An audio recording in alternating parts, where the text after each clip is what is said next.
Possibly the most well-known yoga pose is downward dog. It's well known because it's so good, it really is.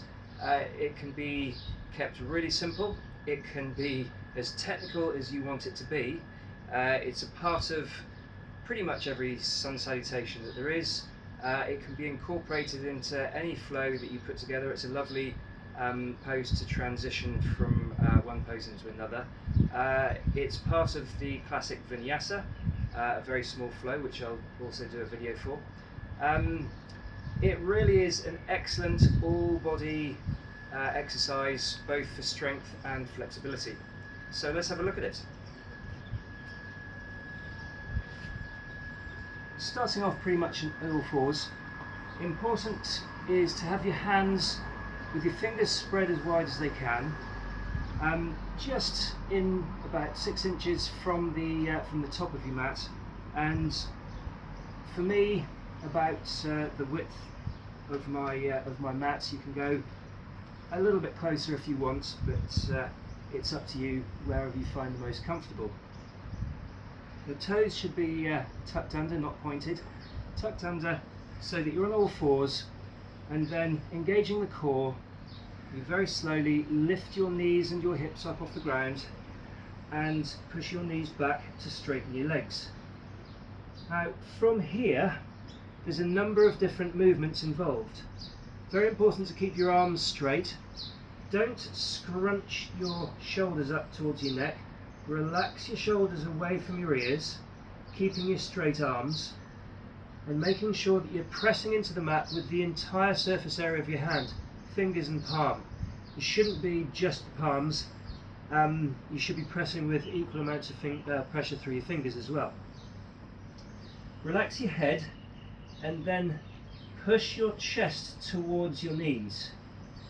So that's the first half, the top half of your body. The second half of your body is obviously your hips and your legs. So we're going to push our knees back to straighten our legs. Try to push our heels down into the mat.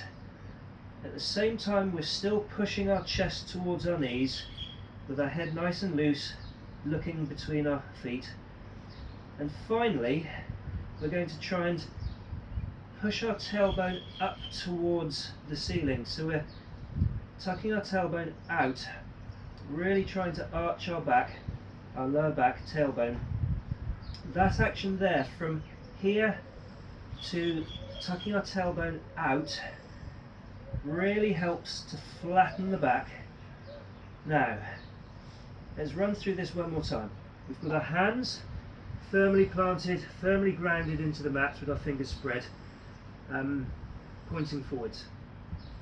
Straight arms, relaxed shoulders away from our neck and ears, head nice and loose, and then tilt, pushing our chest towards our knees. We can push our knees back to straighten our legs, push our heels down towards the mat, and finally pushing our tailbone right up to the ceiling, and one more time pushing our chest towards our knees. You should be able to stay here, breathing deeply, applying equal amounts of pressure to all the various different muscle groups and limbs.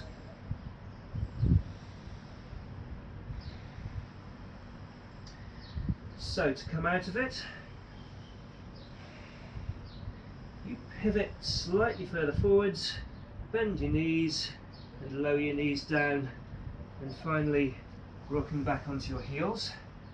From here you can go into child's pose should you want to, either with your arms extended or with your arms relaxed towards the sides.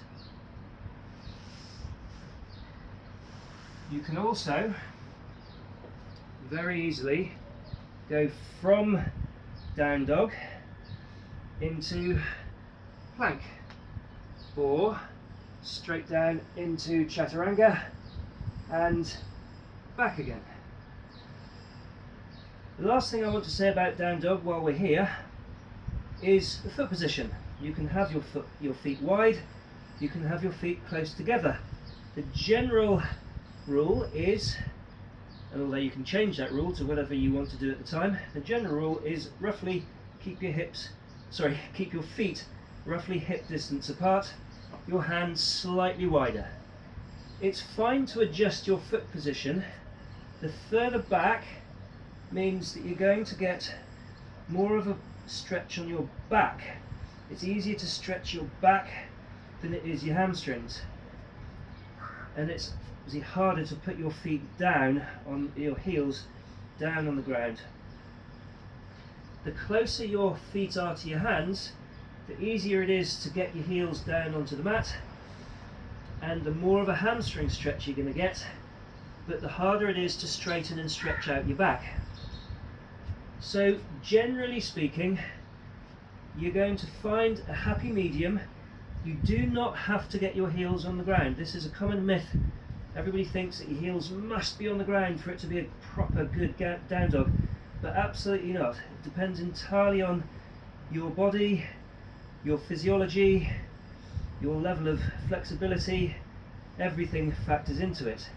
Really, the best down dog position for you is the one that you can feel a stretch on your hamstrings, you can feel a stretch and a strain through your back, and you can feel a strain on your arms.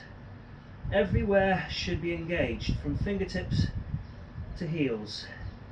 You should be able to feel that stretch in the back of your legs, in your hips, in your torso, in your arms, and obviously those muscle groups that are engaged, you're going to feel strain as well as a stretch. Okay, so play around. You can adjust the distance of your feet from your hands depending on where you feel you're getting a complete overall effect on your body as much as possible. If you want to stretch your hamstrings, work your hamstrings more, then bring your feet closer to your hands. If you want to give your hamstrings a bit of a break, or maybe you want to exercise your shoulders and arms a little bit more and your back, then move your feet further away from your hands. Obviously that sweet spot is somewhere in the middle. Variations of downward dog, there are plenty of them. A really good one, which I'll show you now very briefly, is three-legged dog.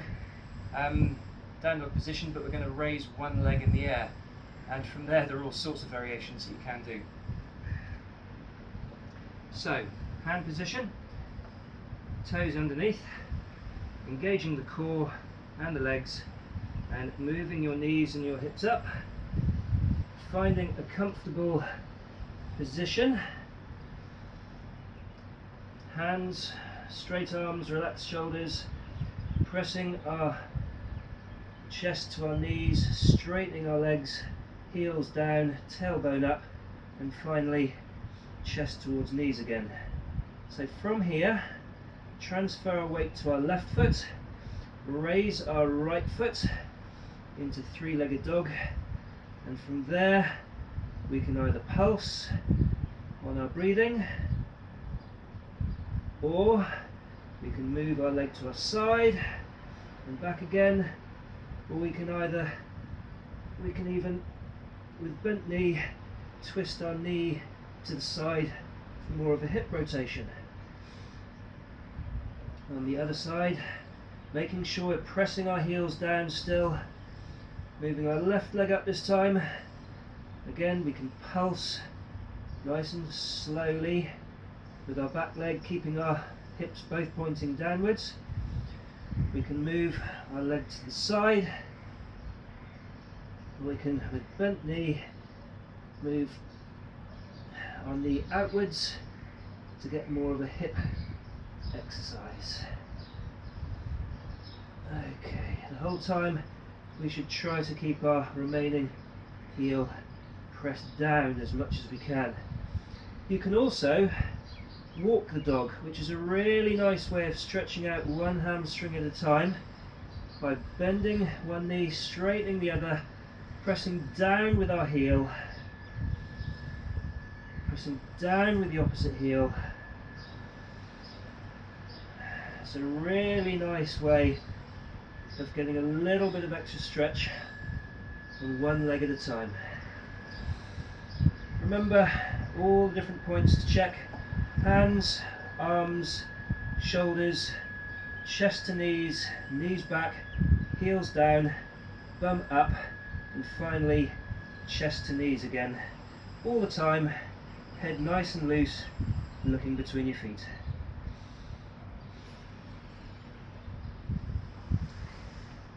So like I say, you can keep it as simple or as complex as you like. Play around with it, have some fun. Namaste.